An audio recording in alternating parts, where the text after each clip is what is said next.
گزشتہ درس میں جس طرح عرض کیا تھا کہ سیرت کے اختتام پر اگلا مرحلہ ہے سیدنا صدیق اکبر رضی اللہ تعالیٰ عنہ کی خلافت اور ان کی نبی کریم صلی اللہ علیہ وسلم کی جانشینی کی. اس پر سب کا اتفاق اور اجماع ہے، تمام مؤرخین، محدثین، مفسرین، فقہاء کا، کہ نبی کریم صلی اللہ علیہ وسلم کا ابو بکر صدیق کو اپنی خلافت، اپنے مسلح پر امامت کے لیے حیات مبارکہ میں اصرار کے ساتھ نامزد کرنا. آپ کا یہ فرمانا کہ مروا ابا بکر فلیصلی بالناس، اور اس پر امہات المؤمنین کی طرف سے ایک عذر پیش کرنے کو بھی نبی کریم صلی اللہ علیہ وسلم نے تسلیم نہیں فرمایا، اور فرمایا کہ مروا ابا بکر فلیصلی بالناس. یہ جانشینی کا اعلان تھا. اسی طرح آپ کا تمام لوگوں کے مسجد میں دروازے کھڑکیاں بند کروا دینا، الا خوخۃ ابی بکر صدیق، جیسے حدیث کے الفاظ ہیں، سوائے ابو بکر صدیق کی کھڑکی کے. یہ بھی جانشینی کا اعلان تھا. آپ کا عبد الرحمن بن ابی بکر سے یہ کہنا کہ لے آؤ کاغذ قلم تاکہ میں لکھوا دوں ابو بکر کی جانشینی، اور وہ جب اٹھنے لگے تو ان سے کہا کہ چلو رہنے دو، اللہ بھی نہیں مانے گا اور مسلمان بھی نہیں مانیں گے کہ ابو بکر کے علاوہ کوئی اور جانشین ہو، کوئی اور میری جگہ پر آئے. یہ بھی جانشینی کی طرف اشارہ تھا. ایک خاتون کا آپ کی خدمت میں آنا، جو صحیح حدیث سے ثابت ہے، اور اس نے کہا کہ کچھ عطا کیجیے. آپ نے کہا کہ اس وقت میرے پاس نہیں ہے. اس نے کہا کہ بعد میں کبھی آ جانا. اس نے کہا کہ دیہاتی عورت تھی، سیدھی سادھی. اس نے کہا اگر بعد میں آؤں اور آپ نہ ہو، آپ کی زندگی نہ ہو، تو آپ نے کہا اگر میں نہ ہوں تو ابو بکر سے لے لینا. تو یہ بھی اس بات کا اعلان تھا کہ میری جانشینی اور میری خلافت جو ہوگی وہ ابو بکر صدیق رضی اللہ تعالیٰ عنہ کے پاس ہوگی. پیر کے دن رسول اللہ صلی اللہ علیہ وسلم کا وصال ہوا. یہ 17 نمازیں، بعض حضرات کے نزدیک 20 نمازیں سیدنا ابو بکر صدیق رضی اللہ تعالیٰ عنہ نے پڑھائیں. اگلا دن ہے اور شام کا وقت ہے کہ ایک شخص نے آ کر ابو بکر صدیق رضی اللہ تعالیٰ عنہ کو اطلاع دی کہ سقیفہ بنو سعادہ میں، جو ایک گھاٹی تھی، انصار کے جمع ہونے کی جگہ تھی، ان کی چوپال تھی، وہاں انصار جمع ہیں اور خلافت کا مشورہ کر رہے ہیں، جانشینی کا مشورہ کر رہے ہیں. اور انصار کے بعض نوجوانوں کی رائے یہ ہے کہ چونکہ مدینہ انصار کی جگہ تھی، سرزمین ان کی تھی، کہ چونکہ ہماری زمین ہے تو اب ہماری خلافت ہماری طرف سے نامزدگی ہونی چاہیے. سیدنا ابو بکر صدیق نے عمر فاروق کو اور ابو عبیدہ ابن جراح کو ساتھ لیا اور کہا کہ وہاں جانا چاہیے. وہاں گئے تو ایک صاحب کمبل میں لپٹے ہوئے نظر آئے، بیٹھے ہوئے تھے، کمبل اوڑا ہوا تھا. کمبل میں ہونے کی وجہ سے پہچان نہیں سکے. پوچھا کہ کون ہے؟ کہا کہ سعد ابن عبادہ ہیں، خزرج کے جو سربراہ تھے. خزرج، اوس اور خزرج میں سے خزرج زیادہ تھے تعداد کے اندر انصار میں سے. اسلام آنے سے پہلے دونوں آپس میں بہت سخت لڑائیاں بھی لڑتے تھے. اسلام کے بعد باہم شیر و شکر ہو گئے تھے، لیکن بہرحال کچھ نہ کچھ تلخیاں ہو جایا کرتی تھی آپس میں. تو کہا سعد ابن عبادہ ہے. کہا ان کو کیا ہوا ہے؟ تو کہا بخار ہے، بیمار ہیں، اس لیے انصار ان کو اٹھا کر لائے ہیں اور ان کے ہاتھ پر بیعت کرنا چاہتے ہیں، ان کو خلیفہ بنانا چاہتے ہیں. تو سیدنا ابو بکر صدیق رضی اللہ تعالیٰ عنہ نے جب وہاں پہنچے تو بات کیا، تو سعد ابن عبادہ نے، بعض روایات سے پتہ چلتا ہے کہ انہوں نے تقریر کی جس میں انہوں نے کہا کہ اگر انصار سے خلیفہ ہونا چاہیے. تو اس پر سیدنا ابو بکر صدیق رضی اللہ تعالیٰ عنہ نے ایک خطبہ ارشاد فرمایا ادھر ہی کھڑے ہو کر. آپ نے کہا کہ اللہ جل شانہ نے ہم میں ایک رسول بھیجا جو امت کی نگہبانی کرے تاکہ لوگ اللہ تعالیٰ کی عبادت کریں. اس سے پہلے لوگ پتھروں کو اور بتوں کو پوج رہے تھے. عرب کے لیے اپنا آبائی دین چھوڑنا بہت گراں تھا، بڑا شاق تھا ان کے اوپر.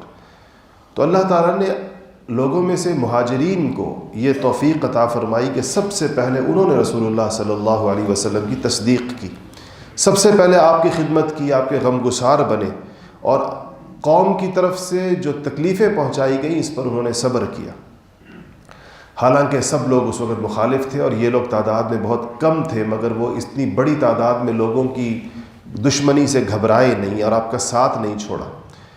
اور پس مہاجرین اولین، شروع میں جو لوگ ایمان لائے ہیں وہ تمام لوگوں میں سے اول ہیں۔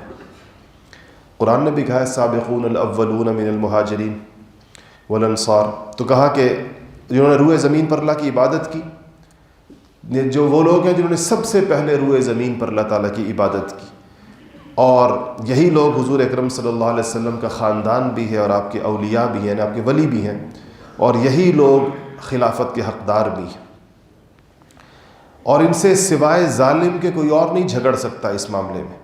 اور کہا کہ اے انصار، تمہاری فضیلت اور دین اسلام میں تمہاری سبقت کا کسی کو انکار نہیں، اللہ پاک نے تمہیں پسند کیا، تمہیں منتخب کیا اپنے رسول کا ساتھ دینے کے لیے، اور اپنے دین کا انصار یعنی مددگار بنایا، اور اپنے رسول کو تمہاری طرف ہجرت کرائی، تمہارے پاس لے کر آیا اللہ پاک۔ پس مہاجرین اولین کے بعد ہمارے نزدیک تمہارا ہی مرتبہ ہے، کسی اور شخص کا نہیں ہے، اس لیے امیر مہاجرین میں سے ہوگا اور وزیر انصار ہوں گے، انصاروں کی، اور تمام امور مشورے کے ساتھ انجام دیے جائیں گے۔ تو جب یہ کہا تو پھر آپ نے ایک اور بات ارشاد فرمائی، آپ نے کہا کہ تمہیں حضور صلی اللہ علیہ وسلم نے فرمایا تھا کہ الائمۃ من القریش، امامت قریش میں سے ہوگی، یعنی خلافت قریش میں ہوگی، اور اس کی وجہ یہ بیان فرمائی کہ پوری دنیا کے جو اچھے ہیں، ساری قوموں کے جو اچھے ہیں وہ قریش کے اچھوں کے تابع ہیں، اور جو سارے برے ہیں وہ قریش کے بروں کے تابع ہیں۔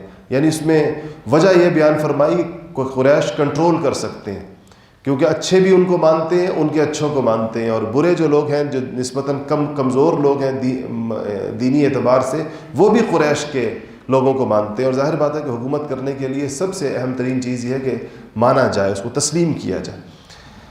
تو یہ بات ہوئی، تو اس کے بعد کسی نے انصار میں سے کہہ دیا کہ 2 خلیفہ کر لیتے ہیں، ایک انصار میں سے اور ایک مہاجرین میں سے۔ تو یہ اپنے موبائل سائلنٹ کر دیں، کس کا موبائل ہے جو ابھی تک بار بار بج رہا ہے، اس کو سائلنٹ نہیں کر رہے۔ تو انہوں نے کہا کہ دو ہوں، تو عمر فاروق رضی اللہ تعالیٰ عنہ جیسے صاحب بصیرت انسان، ان کو پتہ تھا کہ یہ انتہائی خطرناک بات ہے، تو انہوں نے بہت سختی کے ساتھ کہا کہ کیا ایک عورت کے 2 شوہر ہو سکتے ہیں، اور کیا ایک سلطنت کے اندر کبھی 2 حکمراں ہو سکتے ہیں؟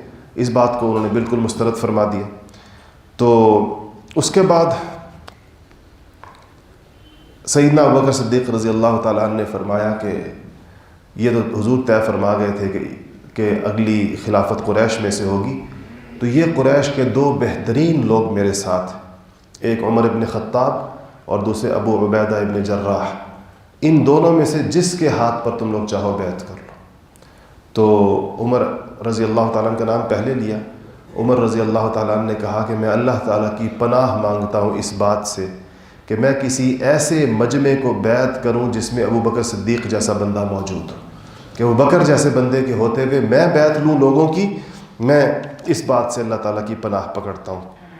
اس کے بعد جب یہ ہوا تو آپ نے حضرت ابو بکر صدیق رضی اللہ تعالیٰ عنہ نے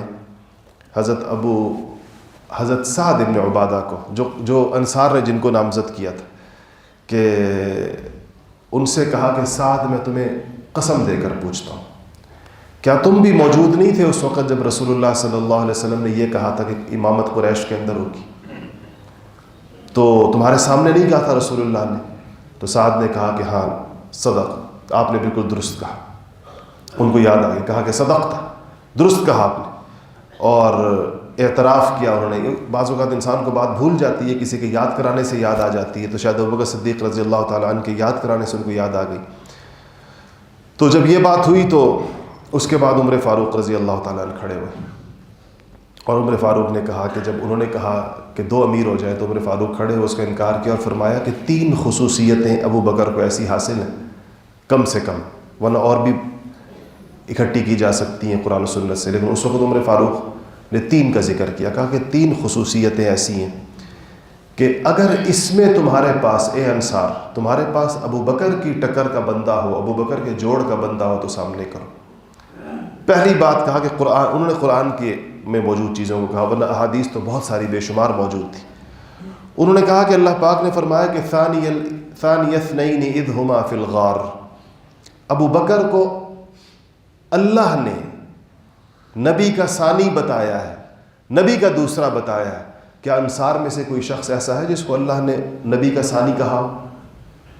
تو اس کے بعد کہا کہ پھر اللہ پاک نے اذ یقول لصاحبہ، اللہ پاک نے ابو بکر کو نبی کا صاحب کہا ہے۔ صاحب کہتے ہیں جو ساتھ رہتا ہے، رفیق ہوتا ہے۔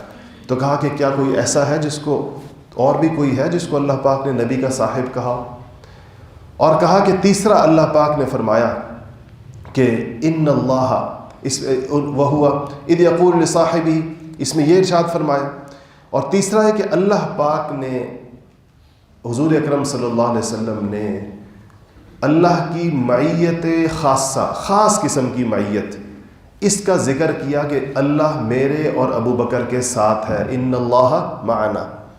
علماء نے لکھا ہے کہ اللہ پاک کی ایک معیت ہے جو ہر انسان کو حاصل ہے، جس کے بارے میں قرآن میں آیا کہ وَهُوَ مَعَكُمْ أَيْنَمَا كُنْتُمْ، جہاں پر بھی تم لوگ ہو اللہ تمہارے ساتھ ہے۔ یہ معیت عامہ ہے، وہ عام معیت ہے جو کہ ہر مسلمان مومن کے ساتھ اللہ پاک ہوتا ہے۔ اور ایک معیت خاصہ ہے اللہ تعالیٰ کی، جس کی طرف حضور نے اشارہ فرمایا۔ حضرت ابو بکر صدیق رضی اللہ تعالیٰ عنہ کو جب پریشانی ہوئی کہ وہ لوگ آ گئے سامنے غار میں، اوپر سے نظر آ رہے تھے ان کے پاؤں، تو انہوں نے کہا کہ لا تحزن ان اللہ معنا، آپ فکر نہ کریں اللہ ہم دونوں کے ساتھ ہے۔ تو کہا یہ وہ معیت خاصہ ہے جو ابو بکر اور حضور کا ذکر، حضور نے اپنا اور ابو بکر کا ذکر کیا۔ تو کیا انصار میں سے کوئی شخص ایسا موجود ہے کہ جس کو اس فضیلت میں جو ابو بکر کا شریک ہو یا ابو بکر جیسی فضیلت رکھتا ہو؟ علماء نے لکھا ہے کہ سیدنا عمر فاروق رضی اللہ تعالیٰ عنہ نے 3 پر اکتفا فرمایا، ورنہ اگر قرآن ہی سے ابو بکر صدیق رضی اللہ تعالیٰ عنہ کے فضائل اکٹھے کیے جائیں جس میں کوئی ان کا شریک نہیں ہے تو وہ بہت سارے بن جاتے ہیں۔ اسی آیت کے اندر دیکھیں اِلَّا تَنْصُرُوهُ فَقَدْ نَصَرَهُ اللَّهُ إِذْ أَخْرَجَهُ الَّذِينَ كَفَرُوا، اللہ پاک نے فرمایا کہ اگر تم لوگ نبی کی مدد نہیں کرو گے تو اللہ اس کی مدد کرے گا۔ یہاں پر اللہ پاک ساری انسانیت کو کہہ رہے ہیں جو اس وقت نبی کے ساتھ نہیں ہے ہجرت کے موقع پر، اور ہم سب جانتے ہیں کہ ہجرت کے موقع پر نبی کے ساتھ صرف ابو بکر صدیق رضی اللہ تعالیٰ عنہ، یعنی اللہ تعالیٰ کے اس خطاب سے صرف ابو بکر کا استثناء ہے، ان کے علاوہ اللہ باقی ساری انسانیت کو کہہ رہے ہیں۔ فَأَنزَلَ اللَّهُ سَكِينَتَهُ عَلَيْهِ، اسی آیت میں یعنی اسی جگہ پر قرآن کے اندر آتا ہے کہ اللہ پاک نے اس پر سکینت نازل کی۔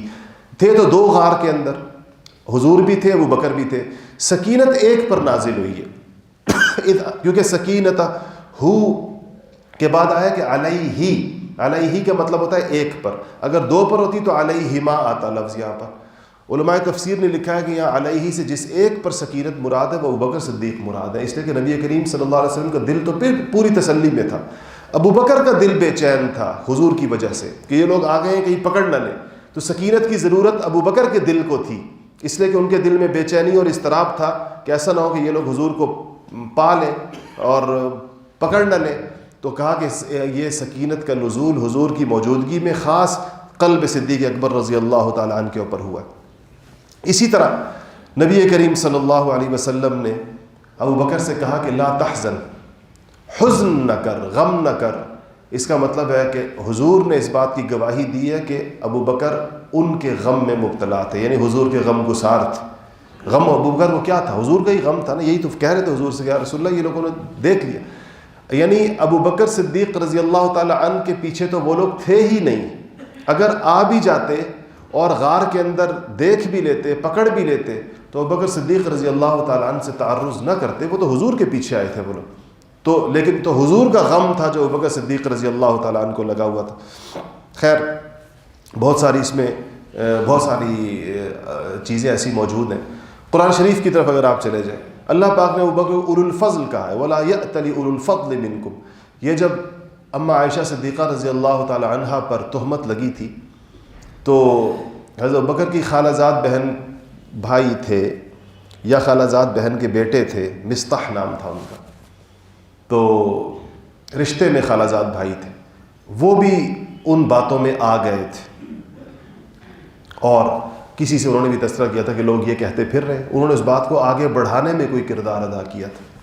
تو جب آسمانوں سے اما عائشہ کی برات نازل ہوئی تو حضرت بکر صدیق کو مصطح سے بہت شدید ناراضگی دل کے اندر آئی، اور اس بات پر بھی آئی کہ ان کی کفالت بھی ابو بکر صدیق کر رہے تھے سال ہا سال سے ان کے گھر کا راشن اور ان کا خرچہ ابو بکر صدیق دے رہے تھے، اور جب یہ آزمائش کا وقت آیا تو انہوں نے اس میں حصہ لیا۔ تو ابو بکر صدیق نے قسم کھا لی کہ آئندہ میں مصطح کے ساتھ مدد نہیں کروں گا۔ اس پر اللہ پاک نے آیتیں آسمان سے نازل کی کہ اولو الفضل، فضیلت والے، کیا یہ نہیں چاہتے کہ وہ معاف کر دیں لوگوں کو اگر ان سے غلطی ہوئی ہے، جس کے عوض میں اللہ ان کو معاف کر دے؟ تو ابو بکر صدیق نے کہا، اللہ کہتے ہیں کہ جب یہ آیتیں جبرائیل امین لے کر آئے تو ابو بکر رو پڑے اور کہا کہ یا اللہ میں کیوں نہیں چاہتا کہ اگر میں اس مصطح کو معاف کر کے، اللہ کا یعنی آیتوں کا مراد یہ تھا کہ جو آپ دے رہے ہیں اس کو چلاتے رہیں اس کے ساتھ، باوجود ان کی اتنی بڑی غلطی کے۔ اس چیز میں حصہ لینے کے اوپر بعض مسلمانوں کے اوپر حد بھی جاری ہوئی تھی، صحابہ کے اوپر، جنہوں نے بغیر تحقیق کیے اس بات کو کسی اور سے ذکر کیا تھا، جو منافقین کی طرف سے پھیلائی ہوئی بات تھی، اما عائشہ رضی اللہ تعالیٰ عنہ کے بارے میں۔ تو اولو الفضل قرآن نے کہا ہے، فَأَمَّا مَنْ أَعْطَى، قرآن شریف کے اندر جہاں پر الاتقى آیا ہے، وَسَيُجَنَّبُهَا الْأَتْقَى، اس اتقا اس میں تفضیل ہے، یہ متقی کا اعلیٰ ترین درجہ ہے، متقی سے جو سب سے اوپر جو اس کی سپرلیٹو ڈگری ہے وہ اتقا ہے۔ مفسرین فرماتے ہیں کہ یہ وَسَيُجَنَّبُهَا الْأَتْقَى میں اتقا سے مراد ابو بکر صدیق رضی اللہ تعالیٰ عنہ، کہ اللہ پاک نے ان کو تقوی کے اعلیٰ ترین مدارج کے اوپر بیان فرمایا۔ اس کے اندر ایک عجیب بات ہے، الذی یؤتی مالہ یتزکی وما لأحد عنده من نعمة تجزى إلا ابتغاء وجه ربه الأعلى ولسوف يرضى۔ ختمت آیت یہاں پر ہوتی ہے، سورت یہاں پر ہوتی ہے ولسوف يرضى، اور ان قریب اللہ پاک اس کو، اس اتقا کو، جس کی کچھ صفات بیان کی ہیں، وَسَيُجَنَّبُهَا الْأَتْقَى الَّذِي يُؤْتِي مَالَهُ، وہ شخص جو اپنا مال دیتا ہے۔ ابو بکر صدیق کا مال آپ کو پتہ ہے پہلے دن سے رسول اللہ کے اوپر نچھاور تھا۔ ہجرت کی رات 20,000 درہم جو گھر میں پڑے تھے اٹھا کر ساتھ لیے، جو جمع کر کے رکھے تھے کہ ہجرت میں کام آئیں گے، ہجرت کا اشارہ تو ان کو مل گیا تھا، بس اس بات کی ان کو فکر تھی کہ حضور کے ساتھ ہجرت کی اجازت کس کو ملے گی اتنے بڑے صحابہ کے مجمع میں سے۔ یہ تو ابو بکر کو پتہ تھا کہ حضور کے ساتھ اللہ کسی کو کرے گا، لیکن کس کو کرے گا یہ بھی ان کو پتہ تھا کہ یہ فیصلہ اللہ کرے گا کہ حضور کے ساتھ کون جائے گا۔ تو جب حضور تشریف لائے تھے دوپہر کو حضرت بکر کے گھر، جو اما عائشہ کہتی ہیں کہ میں نے زندگی میں پہلی بار، چھوٹی سی اما عائشہ کی کیا عمر ہوگی، اس کے بعد کہیں جا کر 2-3 سال کے بعد، 2 سال کے بعد ان کا نکاح ہوا 9 سال کی عمر میں، تو اس وقت ان کی عمر 6-7 سال ہوگی۔ تو فرماتی ہیں کہ میں نے تو دروازے پر، دوپہر کا وقت تھا جو آرام کا وقت ہوتا ہے، کوئی کسی گھر آتا جاتا نہیں ہے اس وقت میں، تو دروازے پر کھٹکا ہوا تو حضور، تو میرے والد بیٹھے تھے، ہم گھر میں سارے لوگ بیٹھے تھے، تو میرے والد کھٹکے کی آواز سے چونکے اور کہا کہ حضور معلوم ہوتے، تو کہا باہر گئے تو حضور تھے، کپڑا چہرے پر ڈالا ہوا تھا ایسے طریقے سے کوئی پہچان نہ سکے، چہرے پر رومال ڈالا ہوا تھا، کپڑا ڈالا ہوا، اور کہتے ہیں کہ اندر آ گئے اور پوچھا کون لوگ یہ بیٹھے ہیں؟ بندہ باہر دھوپ سے اندر آتا ہے تو بعض اوقات کمرے میں سارے لوگ صحیح نظر نہیں آ رہے ہو، تو کہا میں کوئی بات کرنا چاہتا ہوں، کون کون ہے کمرے، مطلب سب کے سامنے نہیں کی جا سکتی۔ تو اما عائشہ کہتی ہیں، ابو بکر نے کہا رسول اللہ گھر کے لوگ ہیں، عائشہ ہے، اسما ہوں گی، اہلیہ ہوں گی۔ تو حضور نے کہا کہ ابو بکر مجھے ہجرت کی اجازت مل گئی، ہجرت کا کہہ دیا گیا مجھے۔ پہلا سوال جو ابو بکر نے کیا، کہا وَأَنَا يَا رسول اللہ، میرے بارے میں کیا ہوگا رسول اللہ؟ کہا کہ تجھے میرے ساتھ ہجرت کا کہا گیا۔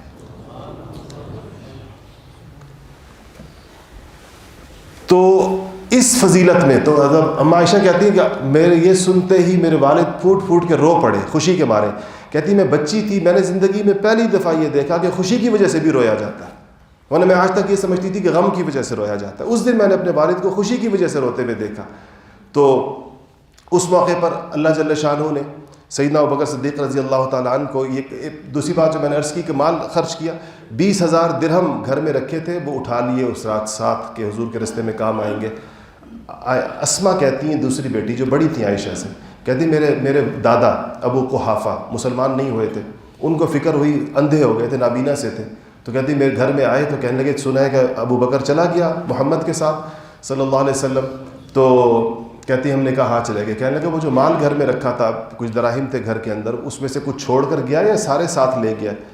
تو حضرت اسما بنت ابی بکر کہتی ہیں کہ مجھے تو پتا تھا کہ والد صاحب سارے ساتھ لے گئے۔ تو میں نے کیا کیا کہ پتھر لیے اور ان کو ایک گھر کے اس طاق میں رکھ دیا جہاں پر درہم رکھے جاتے تھے، اور ان کے اوپر ایک موٹا کپڑا ڈال دیا، اور اپنے اندھے دادا کا ہاتھ لا کر اس کے اوپر لگا کر کہا نہیں کافی سارے گھر میں چھوڑ گئے. تو کہتے ہیں ان کا چلو اچھا ہے کچھ چھوڑ گیا. میں نے کہا سارے نہ لے گیا ساتھ بھی، لیکن ابو بکر کیا سارے ساتھ لے گئے تھے حضور کی رفاقت کے لیے. یہ وہی مال تھا جو پوری ہجرت کے اندر کام آیا. اونٹنیاں بھی ابو بکر صدیق کی تیار کردہ تھی، اور یہی وہ مال تھا جس سے مدینہ منورہ میں جا کر مسجد نبوی کی ابتدائی زمین جس سے خریدی گئی تھی.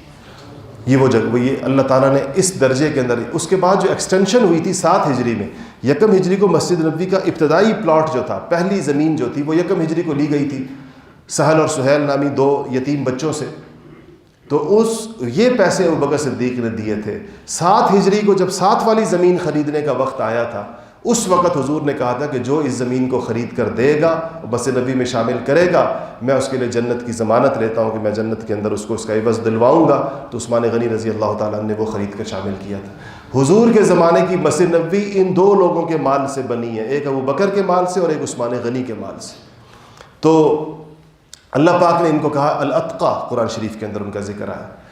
سب سے بڑی چیز، شاید اس سے بڑی فضیلت ابو بکر صدیق رضی اللہ تعالی عنہ کے فضائل، قرآن کے فضائل کے بعد احادیث میں جو فضائل آئے، وہ روایت ہے جو جب آپ تشریف لائے اور مرض الوفات میں نے کل یہ گزشتہ یا اس سے پچھلے جمعے میں بیان کی تھی، آئے اور جب حضور اکرم صلی اللہ علیہ وسلم کے پاس اور آپ کی حالت کو دیکھ کر روئے ابو بکر صدیق، حضور کے مرض کو دیکھ کر. بیٹی کے گھر میں تھے، عائشہ صدیقہ گھر میں آخری ہفتہ. اس موقع پہ حضور اکرم صلی اللہ علیہ وسلم نے فرمایا کہ میرے اوپر میری اس پوری زندگی میں کوئی شخص ایسا باقی نہیں رہا جس نے مجھ پر کوئی احسان کیا ہو اور میں نے اس کے احسان کا بدلہ دنیا میں ہی چگا نہ دیا ہو، الا ابا بکر، سوائے ابو بکر کے کہ اس کے احسانات کا بدلہ اللہ قیامت میں چگائے گا. قیامت میں اللہ پاک عطا کرے. یعنی ابو بکر کے احسانات رہ گئے میرے اوپر، وہ قیامت میں اللہ پاک. ادھر جو یؤتی مالہ یتزکا وما لأحد عنده من نعمت تجزا الا ابتغاء وجه رب الاعلی. یہ ابو بکر کی صفات ہے کہ لوگوں پر ایسے طریقے کے ساتھ احسان کیا کرتے تھے، عنایت کا مفہوم، کہ اس بندے پر ایسے طریقے سے مہربانی کرتے تھے کہ اس کو وہ یہ نہیں محسوس ہوتا تھا کہ یہ میرے ساتھ وہ بھلائی کی گئی ہے جس کا مجھے بدلہ دیا جانا چاہیے. یعنی بدلے کا جس میں کوئی سوال ہی نہیں ہوتا تھا. اس طریقے کے ساتھ لوگوں کے اوپر خرچ کیا کرتے تھے. تو اللہ پاک آخر میں کہا کہ وَلَسَوْفَ يَرْضَى، اللہ تعالیٰ اس بندے کو یعنی اتقا کو، ابو بکر صدیق کو اللہ پاک راضی کرے گا. اللہ پاک راضی کرے گا، یعنی اتنا دے گا قیامت کے اندر اور ایسا اجر جزیل عطا فرمائے گا. اور یہی الفاظ اگلی صورت کے اندر، سورۃ الضحیٰ کے اندر حضور کے بارے میں آئے ہیں. کیا الفاظ ہیں؟ وَلَسَوْفَ يُعْطِيكَ رَبُّكَ فَتَرْضَىٰ. اور اللہ پاک آپ کو یہ حبیب اتنا دے گا کہ آپ راضی ہو جائیں گے قیامت کے اندر. علماء نے اس کے اوپر لکھا ہے کہ حضور راضی، اللہ حضور کو راضی کرے گا قیامت میں. تو حضور تو راضی نہیں ہوں گے جب تک ان کا ایک امتی بھی جہنم کے اندر ہوگا. حضور کیسے راضی ہو سکتے ہیں کہ ان کا امتی جہنم میں ہو اور حضور راضی ہو جائیں کہ اسی پر بات ختم ہو جائے؟ بشرطے کہ انسان امتی ہو، اتنا ضرور حضور کے ساتھ انسان کا تعلق ہو کہ وہ امتی کہلائے جانے کا مستحق ہو. ایسا نہ ہو کہ ہم حضور کے ساتھ ایسی شدید بے وفائی کے مرتکب ہو جائیں دنیا میں کہ امتی ہونے کا یہ عنوان ہی ہمارے لیے نہ رہے باقی، گنجائش ہی نہ رہے باقی. کیونکہ یہ صرف زبانی دعویٰ تو نہیں ہے کہ زبان سے کہنے سے بندہ امتی ہو جاتا ہے. ایک اپنے آپ کو امتی کہہ رہا ہے تو یہ امتی بھی ہے. یہ تو قیامت کے اندر پتہ چلے گا کہ باقی امتی کون تھا اور کون ہے جس کے جہنم میں رہنے پر نبی یا جس کے گناہوں کی وجہ سے. ایک انسان نیک لوگوں سے بھی گناہ ہو جاتے ہیں، کون گناہوں سے تو کوئی بھی پاک نہیں ہے سوائے انبیاء علیہ الصلوۃ والسلام کے. تو لیکن نبی کریم صلی اللہ علیہ وسلم جن کی شفاعت کریں گے، جن کی سفارش کریں گے، یا جن کے جہنم میں رہنے پر راضی نہیں ہوں گے، جن اللہ پاک ان کو جہنم سے نکال کے حضور کو راضی کریں گے، وہ لوگ یقیناً ان میں کم سے کم ایک وصف ضرور ہوگا، اور وہ یہ کہ وہ حضور اکرم صلی اللہ علیہ وسلم کے وفادار ہوں گے. وہ حضور کے وفادار ہوں گے، حضور سے محبت. آج صبح ہم یہاں اپنی مسجد میں فجر کی نماز کے بعد حدیث پڑھتے ہیں ایک مختصر سی 2-3 منٹ کے اندر. تو آج ہی ہم نے جس حدیث شریف کو پڑھا تو حضرت عبداللہ بن عمر فرماتے ہیں کہ حضور اکرم صلی اللہ علیہ وسلم نے کہا کہ تو کبھی بھی جب بھی رات کرے، جب بھی تجھے رات ہو یا جب بھی تجھے صبح ہو، یعنی تیری ہر رات اور ہر صبح تیرے دل کی یہ حالت ہو کہ وہ کسی مسلمان سے ناراض نہ ہو، تیرے دل میں کسی مسلمان کے لیے بغض نہ ہو، کینہ نہ ہو، غصہ نہ ہو۔ اور پھر فرمایا کہ ہذہ من سنتی، اور یہ میری سنت میں سے، یعنی میرا دل بھی ایسا ہی ہے، میں ہر صبح و شام اپنے دل کو پاک کرتا ہوں لوگوں سے، تم بھی صبح و شام اپنے دلوں کو لوگوں سے پاک کرو۔ اور کہا کہ یہ میری سنت ہے، اور جو میری سنت سے محبت کرتا ہے وہ مجھ سے محبت کرتا ہے، اور جو مجھ سے محبت کرتا ہے وہ جنت میں میرے ساتھ ہوگا۔ تو ادھر آپ نے اپنی محبت کو واضح الفاظ کے اندر جوڑا ہے اپنی سنت کے ساتھ۔ تو حضور کی سنتوں کے ساتھ تو ہمیں تعلق نہ ہو، سنتیں تو ہوں یہود و نصارہ کی۔ یہ داڑھی مونڈنا کس کی سنت ہے؟ داڑھی صاف کرنا، شیو کرنا نبیوں کی سنت ہے یا یہودیوں اور عیسائیوں کی سنت ہے؟ بتائیں آپ حضرات مجھے اس بات کا، کس کی سنت ہے، کس کا طریقہ ہے؟ کیا روئے زمین کے اوپر کوئی 1.25 نبیوں میں سے کوئی ایک نبی ایسا آیا جس نے داڑھی شیو کی ہو؟ اور دنیا کے اندر لاکھوں کروڑوں اولیاء میں سے، بزرگان دین میں سے، 1.5 لاکھ صحابہ میں سے کوئی ایک شخص ایسا گزرا ہے جس نے یہ کام کیا؟ تو کس نے متعارف کیا اس کو دنیا کے اندر؟ کون لے کر آیا یہ طریقہ کار؟ کس نے یہ شکل لوگوں کے سامنے لے کر آئی اور پھر ہم اس کے پیچھے چل پڑے؟ تو حضور اکرم صلی اللہ علیہ وسلم کی سنتوں سے تو ہمیں تعلق نہ ہو۔ آپ کی یہ تو ایک میں نے ذکر کیا چونکہ بہت واضح ہے، سنت صرف ایک نہیں ہے، بے شمار سنتیں ہیں، حضور کے اخلاق ہیں، حضور کی تعلیمات ہیں، حضور کا کردار ہے، حضور کا لایا ہوا پورا دین ہے۔ اس میدان میں تو ہمیں فکر ہی نہ ہو، اور اس کے لیے کبھی ہمارا تردد بھی نہ ہو۔ وہ چیزیں جس پر جو ہمارے لیے سب سے آسان ہے، میں نے اس لیے کہ آسان سی چیز کا ذکر کیا کہ جو ہے بہت آسان لیکن ہے شناختی علامت ہے، اس لیے اس کی اہمیت بہت زیادہ ہے۔ انسان کو دیکھ کر پتہ چلنا چاہیے کہ یہ حضور کا امتی ہے، بولے بغیر۔ اس کی ہر دنیا میں ہر چیز کی کوئی علامت ہوتی ہے۔ ایک فوجی کے پاس اس کی وردی اس کی علامت ہوتی ہے کہ وہ فوجی ہے، پولیس والے کی علامت اس کی وردی ہے۔ دنیا میں سب لوگ اپنی شناخت کے اوپر فخر کرتے ہیں، سکھ اپنی شناخت پر فخر کرتے ہیں، ان پر کتنے مصائب آزمائشیں گزری، ان کی پگڑی کوئی نہیں اتار سکا، ان کی داڑھی کوئی نہیں کاٹ سکا، ان کے پانچوں کرپان، ان کے کڑے اپنی شناخت کے ساتھ زندہ ہیں۔ دنیا میں کتنی اقلیتیں ایسی ہیں جو آج اپنی شناخت کے ساتھ زندہ ہیں۔ اسی طرح مسلمان کی بھی شناخت، اس کو دیکھتے ہی پتہ چلنا چاہیے کہ یہ حضور اکرم صلی اللہ علیہ وسلم کے دین پر چلتی پھرتی دعوت ہو، مسلمان چہرے سے محمدی نظر آتا ہو وہ دیکھنے سے، تو اس شخص کو اپنے کمیاں کوتاہیاں ایسے لوگوں میں بھی ہوں گی۔ یہ نہیں کہ انسان داڑھی رکھتا ہے تو وہ کوئی گناہوں سے پاک ہو جاتا ہے۔ اظہار وفاداری ہے، اور حضور کی سنت کے ساتھ اپنے، اور اس میں کسی کو مسئلہ کیا ہے، یعنی تکلیف کیا ہے؟ بعض عبادات تو ایسی ہیں کہ چلو مشکل ہے، انسان کہتا ہے تہجد پر اٹھنا ایک مشکل کام ہے، نفس کو بہت زیادہ شاق ہے، اور کبھی انسان اٹھ پاتا ہے کبھی نہیں اٹھ پاتا۔ اس لیے یہ میں آپ کو اپنی ذمہ داری سمجھ کر کہتا ہوں، چاہے آپ لوگ میری ان باتوں سے جتنے بھی ناراض ہوں، لیکن ہماری ذمہ داری ہے، اس ممبر کی ذمہ داری ہے جہاں ہم بیٹھے ہوئے ہیں، اس کی ذمہ داری ہے کہ میں آپ کو وہ ساری باتیں کہوں جو آپ کو جتنی بھی تلخ لگیں۔ آج آپ کو تلخ لگیں گی، کل آپ یہ نہیں کہیں گے کہ ہمیں کہا نہیں گیا تھا، ممبر نے اپنا حق نہیں ادا کیا، اور وہاں سے وہ بات نہیں کی گئی جو کی جانی تھی، ہمیں کہی جاتی تو ہم مان لیتے، ہمیں تو کسی نے کہا ہی نہیں، ہمیں تو کسی نے بتایا ہی نہیں۔ یہ ہم پر ذمہ داری ہے، اگر ہم یہ باتیں آپ کو نہیں کہیں گے ہم پکڑے جائیں گے آخرت کے اندر کہ تم لوگوں نے ان کی ناراضگی کے ڈر سے نہیں کہا۔ تو ہمیں تو یہ حکم ہے۔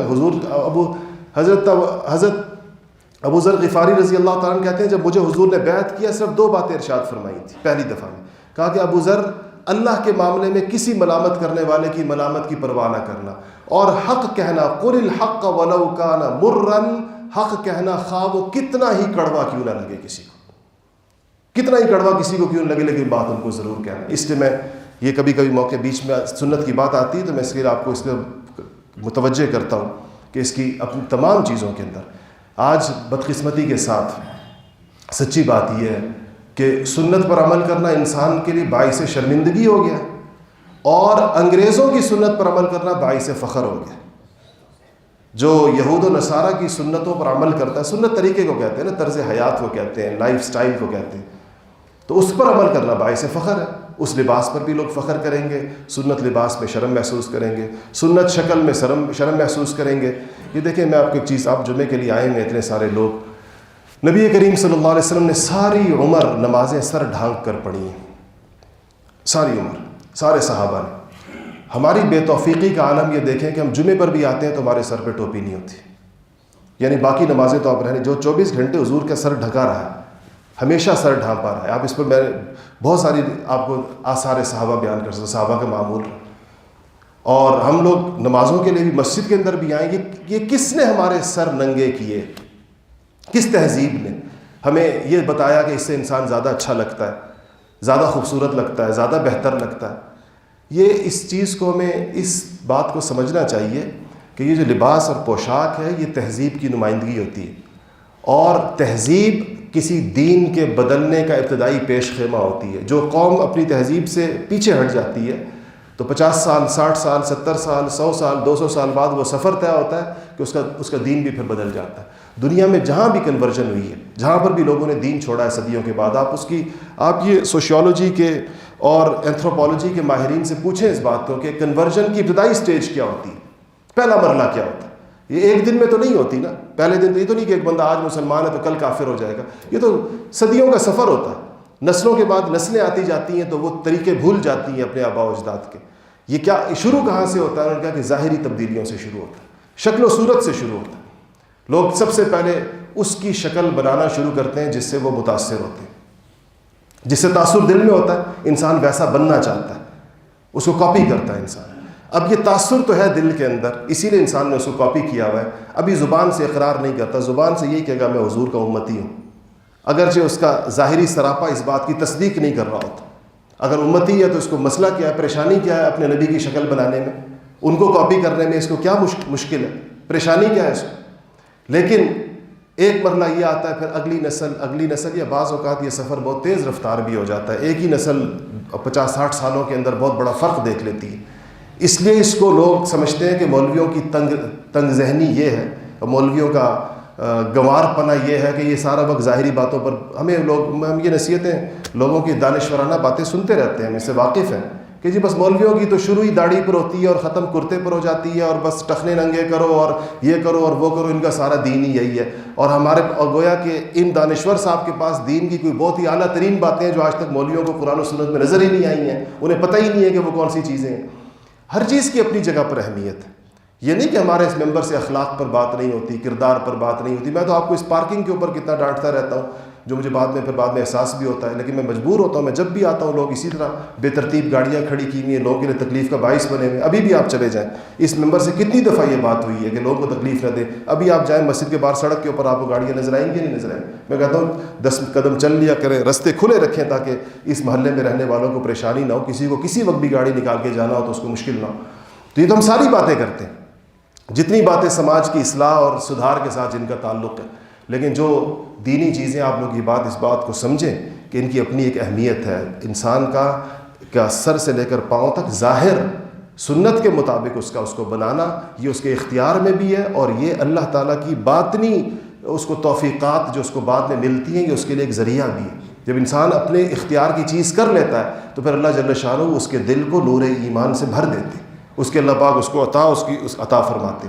تو بات کہیں سے کہیں چلی گئی. سیدنا ابوبکر صدیق رضی اللہ تعالیٰ عنہ کے فضائل پر کچھ باتیں تھیں جو رہ گئی، وقت پورا ہو گیا، انشاءاللہ اگلے جمعے سے کریں گے. وآخر دعوانا الحمدللہ رب العالمین.